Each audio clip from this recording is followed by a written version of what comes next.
እንኳን ደህና መጣችሁ። ዛሬ የምናደርገው ጥልቅ ውይይት በጋሪ ቻፕማን 5ቱ የፍቅር ቋንቋዎች ላይ ነው። ግን ሙሉውን መስራፍ አይደለም የምንዳስሰው። አዎ፣ በጣም ልዩና ወሳኝ በሆነ አንድ ክፍል ላይ ነው ትኩረታችን። የመጨረሻው ምዕራፍ 14። ልክ ነው።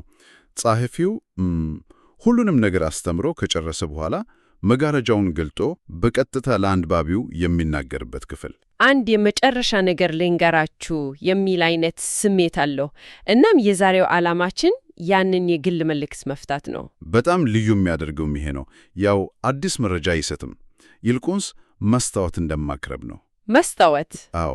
አንባቢውን አቁሞ እስካሁን እየተማርነውን እስቲኝ ይህ እውቀት በወረቀት ላይ ብቻ ይቀራል ወይስ ወደ ሕይወት ይቀየራል ብሎ የሚጠይክበት ነው። በጣም የሚገርም አገላለጽ ነው።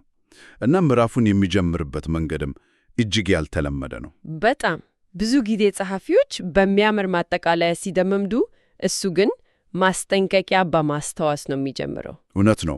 5ቱን የፍቅር ቋንቋዎች መረዳት እና የትዳር አጋርን ቋንቋ መናገር ባህሪን በእጅጉ ሊለውጥ ይችላል ይላል። መጽሐፍን በማስጠንቀቂያ መደምደም በጣም ስልታዊ አካሄድ ነው። ማስጠንቀቂያ የሚለው ቃል እኮ ብዙ ጊዜ ከአደጋ ጋር ነው የሚገናኘው። ልክ ነው። እሱ ግን ቃሉን ሙሉ ለሙሉ አዝሮ ነው የተጠቀመበት። ማስጠንቀቂያው ተጠንቀቁ፣ ግንኙነታችሁ ሊሻሻል ነው የሚል አይነት ነው። ኃይል አለው። ለውጡ ስር ነቀል ስለሆነ በስነ ልቦና ተዘጋጁበት የሚል መልእክት ያለው ይመስላል። በትክክል ዝም ብሎ ትንሽ መሻሻል ሳይሆን የግንኙነትን መሰረት ሊያንጽ የሚችል ለውጥ እንደሚመጣል ቃል እየገባ ነው። ይህ በጣም አስገራሚ ነው። ግን ማስጠንቀቂያ የሚለውን ቃል መጠቀሙ ለውጡ ቀላል እንደማይሆንም ፍንጭ ይሰጥ ይሆን? ያው ልማድን መስበር ከባድ ነው አይደል? በጣም ጥሩ ነጥብ ነው። ማንኛውም ለውጥ አውለታዊም ቢሆን መጀመሪያ ላይ ስርዓትን ያናጋ። አስቢው፣ ለዓመታት በግዴለሽነት የኖሩ ባልና ሚስት አንደኛው በድንገት የሌላኛውን የፍቅር ቋንቋ መናገር ቢጀምር ሌላኛው ሰው ግራ ይጋባ፣ ምን ፈልጎ ነው ብሎ ሊጠራጠር ይችላል። ስለዚህ ማስጠንቀቂያው ታገሱ፣ ውጤቱ ይመጣል፣ ግን ሂደቱ የራሱ ውጣ ውረድ ሊኖረው ይችላል የሚል ድብቅ መልእክትም አለው። ከዛም አንባቢውን በቀጥታ ይጠይቃል። አዎ፣ ያቺ ጥያቄ የባለቤቷን ዋና የፍቅር ቋንቋ አውቀው በተከታታይ ቢናገሩት ምን ይፈጠር ይመስላችኋል? ይቺ ጥያቄ ሐሳቡን ከወረቀት ላይ አንስታ በቀጥታ ሳሎናችን ውስጥ ነው የምታስቀምጠው። ልክ። አንባቢው ዝም ብሎ ተቀባይ መሆን ያቆማል። እናም ይህን ጥያቄ ካቀረበ በኋላ ነው ወደሚቀጥለው ነጥብ፣ ወደ ግል ህልሙ የሚሻገረው። አዎ፣ ሽግግሩ በጣም ልብ ይነካ ነው። ቢቻል ኖሮ ይህን መጽሐፍ በአገሪቱ ውስጥ ላለ እያንዳንዱ ባለትዳር በግል አደርስ ነበር ይላል። እዚህ ጋ ነው ቻፕማን ከጋብቻ አማካሪነት ወጥቶ የዚህ ሐሳብ ወንጌላዊ የሚሆነው። ወንጌላዊ? አዎ። መጽሐፉን የጻፈበት ዓላማ ያው ገንዘብ ወይም ዝና ሳይሆን እውነተኛ ለውጥ ለማየት ካለው ጥልቅ ፍላጎት እንደሆነ ያሳያል። እናም አንባቢው መጽሐፉን የቤተሰቦቹ ለጓደኞቹ እንዲያጋራ ሲጠይቅ ኃላፊነቱን ያስተላለፈ ነው። ይህንን ችቦ ተቀበሉኝና አብሩበት ነው የሚለው። ሐሳቡን ከራስ አገዝ መጽሐፍነት ወደ ማህበረሰብ ቀያሪ መሳያነት ለማሸጋገር የሞከረ ነው። በትክክል። ግን እዚህ ላይ አንድ ጥያቄ ያለኝ። እሺ። መጽሐፉን ለሌሎች ማጋራት ጥሩ ነው። ነገር ግን ይህን ምክር ያልተጠየቀ ሰው ላይ መጫን ግንኙነቱን ሊያበላሽ አይችልም? ለምሳሌ ትዳራችሁ ችግር ውስጥ ላለ ጓደኞቻችን ስንሰጥ ትዳራችሁ ችግር አለበት የሚል መልእክት እንዳይሆን ስጋት የለም? በጣም ወሳኝና ተግባራዊ ጥያቄ ነው። አዎ፣ አደጋ አለው። ቻፕማን አጋሩ ሲል ስበኩ ማለቱ አይደለም። ቁልፉ ነገር ሐሳቡን የምናጋራበት መንገድ ላይ ነው። እንዴት ማለት? እንደ መፍትሄ ከመጫን ይልቅ እንደ ስጦታ ወይም ግብዣ ማቅረብ ይቻላል። ይህ መጽሐፍ እኔና ባለቤቴ ብዙ ነገር እንድንነጋገርበት ረድቶናል። ሚልባባት እናንተም ልትወዱት ትችላላችሁ ማለትና ትዳራችሁን ለማስተካከል ይህንን አንብቡ ማለት በጣም ይለያል። የመጀመሪያው ተሞክሮን ማጋራት ነው። ሁለተኛው ያልተጠየቀ ምክር ነው። ግልጽ ነው። በጥበብ መደረግ ያለበት ነገር ነው። አዎ። እናም ይህን ለማድረግ እንዲቀል ጸሐፊው በንድፈ ሐሳብ እና በህልም ብቻ ያቆምም ወደ ተግባር ለመግባት የሚረዱ ተጨባጭ መሳሪያዎችን ይጠቁማል። ልክ ነው። እሺ፣ አሁን ስለሚለው ጥያቄ መልስ ይሰጣል። የመጀመሪያው 5lovelanguages.com ላይ የሚገኝ ነፃ የመስመር ላይ የመወያያ መምሪያ ነው። አዎ፣ ይህ በጣም ቁልፍ ነገር ነው። ብዙ ሰዎች የራስ አገዝ መጽሐፍትን አንብበው ይነቃካሉ፣ ግን በሚቀጥለው ቀን ወደ ቀድሞ ልማዳቸው ይመለሳሉ። እውነት ነው። ይህ መምሪያ ያንን ክፍተት ነው የሚሞላው። እውቀትን ከጭንቅላት ወደ የዕለት ተዕለት ውይይት የሚያወርድ ድልድይ ነው። ለጥንዶች ወይም ለቡድን ውይይት ተብሎ መዘጋጀቱ በጣም አስፈላጊ ነው። ምክንያቱም ፍቅር የግል ስሜት ብቻ ሳይሆን የጋራ ጥረት ውጤት መሆኑም ያጎላል። እውነት ነው። ብቻሽን ቻይነኛ ተምረሽ የብታናገሪው ሰው ከሌለ ጥቅም የለውም። ቪዲዮ ሌላኛው መሳሪያ ደግሞ የፍቅር ቋንቋዎች መጠይቅ ነው። አዎ፣ 30 ጥንድ መግለጫዎች አሉት። ይህም ያው እኔ መሰለኝ ከሚለው ግምት ያውጣል፣ ተጨባጭ መነሻ ይሰጣል። በትክክል ግምትን ከሂደቱ ውስጥ ያውጣል።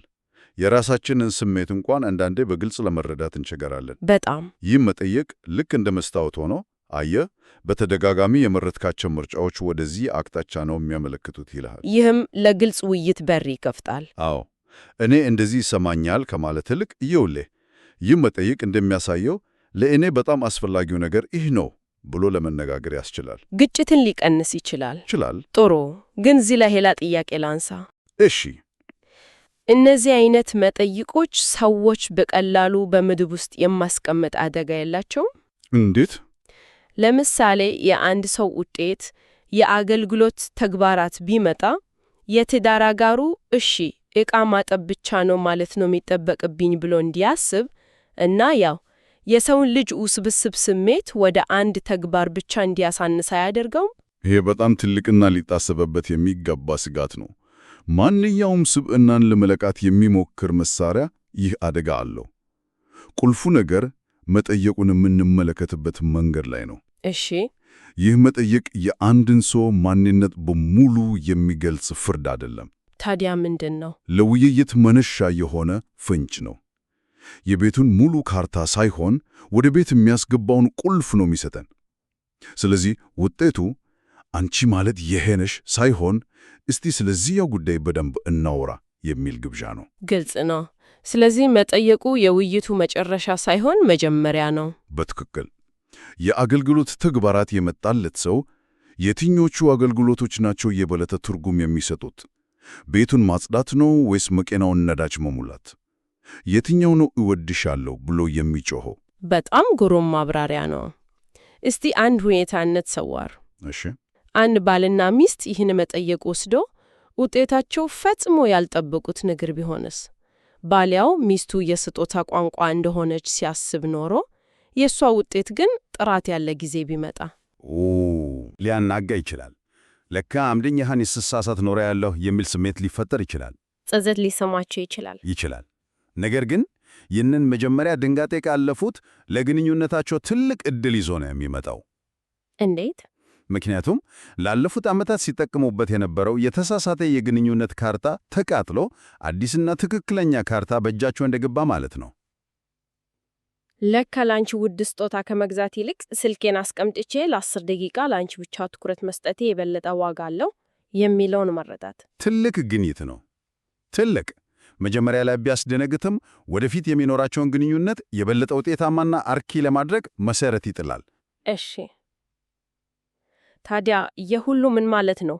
ስናጠቃልለው ይህ የመጨረሻ ምዕራፍ ዝም ብሎ ደህና ሁኑ የሚል አይደለም። በፍጹም። ይልቁንም 3 ደረጃ ያለው የድርጊት ጥሪ ነው። አንደኛ ተዘጋጁ ይላል። ለሚመጣው አዎንታዊ ለውጥ ዝግጁ ሁኑ። ሁለተኛ አጋሩ ይላል። የዚህ ሐሳብ አካል ሁኑ። ሶስተኛ ደግሞ ተግበሩ ይላል። በህልምና በሐሳብ ብቻ እንዳይቀር ይኸውላችሁ መሰረቶቹ ተጠቀሙባቸው። በትክክል። ከመጽሐፍ አንባቢነት ወደ ግንኙነት ለውጥ አምጪነት የሚደረግ ሽግግር ነው እና ምዕራፉ አዲስ የፍቅር ቋንቋ አያስተዋወቅም። ነገር ግን የመጽሐፉን ልብ የሆነውን ሐሳብ ያጠናክራል። የትኛውን? ያው ፍቅር በአጋጣሚ የሚከሰት ከቁጥጥር ውጪ የሆነ ስሜት ብቻ ሳይሆን በየዕለቱ የምንወስነው ንቁ ምርጫና ተግባር ነው። ልክ ፍቅር ስሜት ከመሆኑ በፊት ውሳኔ መሆኑን ያሰምርበታል። የጸሐፊው የመጨረሻ ቃል ከአንባቢነት ወጥቶ ወደ ንቁ አፍቃሪነት ለመሸጋገር የቀረበ ፈተና ነው፣ ግብዣ ነው። መጽሐፉን ዘግቶ ሕይወትን በአዲስ መነጽር ለመጀመር የቀረበ ግብዣ። እናም ይህንን መጽሐፍ እንደ አንድ ጥሩ ልቦለድ አንብበን መደርደሪያ ላይ እንድናስቀምጠው አይፈልግም። በፍጹም። ይልቁንስ እንደ መሳሪያ ሳጥን አይተነው በየጊዜው የከፈትን ለግንኙነታችን የሚጠቅመውን መሳሪያ እንድንጠቀምበት ነው የሚፈልገው። ፍጹም። እናም የሁሉ ጸሐፊው ሌሎች ጥንዶችን ለመርዳት መጽሐፉን እንዲጋራው ወደሚያበረታታበት ነጥብ ይመልሰናል። ይህ ደግሞ አንድ መጨረሻ ሐሳብ ይዞ ይመጣ። እሱም የመጽሐፉ ዋና መር የሌላውን ሰው ስሜታዊ ፍላጎት በትኩረት ተረድቶ ሆን ብሎ ያንን ፍላጎት በራሱ ቋንቋ ለማሟላት መጣር በጣም ኃይለኛ ነው። አዎ ነው። ቻፕማን ይህንን መር በትዳር ውስጥ ብቻ ነው የተመለከተው። ነገር ግን ይህ መር ከትዳር አልፎ በሁሉም የሰው ልጅ ግንኙነቶች ላይ ቢተገበረስ? በወላጅና ልጅ መካከል፣ በጓደኞች መካከል፣ አልፎ ተርፎም በሥራ ቦታ በአለቃና በሠራተኛ መካከል ቢተገበር ሊያመጣ የሚችለው ሰፊ ማኅበራዊ ለውጥ ምን ሊሆን ይችላል?